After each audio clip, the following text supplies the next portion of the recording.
kayo ng ganyan kasi po malayo-layo po ang hagdanan na ating lalakbayin ngayon at nakakahingal din po ang ating aakyatin mamaya. Nakakatakot naman po yan. Kaya po, wag po tayo matakot. Dahan-dahan lang po. Magandang umaga, Cebu City! Ang ating tinago po sa may haba ito na 250 feet at may lalim po ito ni 90 feet. Ang ating tinago po ay meron itong hagdanan na ating bababain ngayon. Siyempre, mamaya aakyatin na may 355 steps. Kung tayo ay nakaranas ng panghihina o pagkahilo, kailangan muna nating magpahinga at mag-relax muna. Meron po tayong balsa Kailangan doon. gumulong. Sumakay ng ating balsa at tumawid po ng ating ilog, ngunit may bayad po ito. Doon lang po tayo makikipag-usap sa mga taong tagahila nito. Ang ating tinago Falls ay hawak po ito ng Iligan City. Naging boundary po ito ng Linamon, Lanao del Norte. Meron po tayong guide.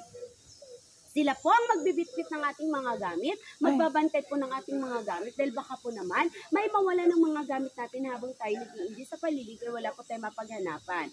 Sila din po ang maghahakot o maghihiwa-hiwalay ng ating mga basura dahil hindi po pwede na magtatapon tayo kung saan-saan po lamang sa baba dahil ito po ay may multa. Kung sino sa atin na makikita mo huli na magtatapon ng kanyang basura sa baba, pag akyat po nila, magpabayad po sila. At higit sa lahat, sila din po ang magbibitbit ng ating life vest, pababa at paakyat dito dahil kapag basa na po ito, mabibigat na po ito. Ang ating guide dito, hindi po sila nagtatrabaho at syempre, may bayad din po sila na 200 pesos bawat isa sa kanila.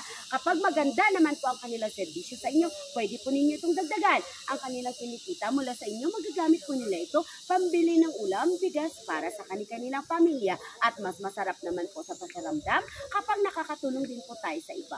Ako naman po ang inyong lingkod na nagsasabing, ang taong madamot, sa kanila ay walang magandang maidudulot. Ngunit ang taong mapagbigay, sa Diyos may biyayang naghihintay. Anak, thank you! Magbigay ka na! City!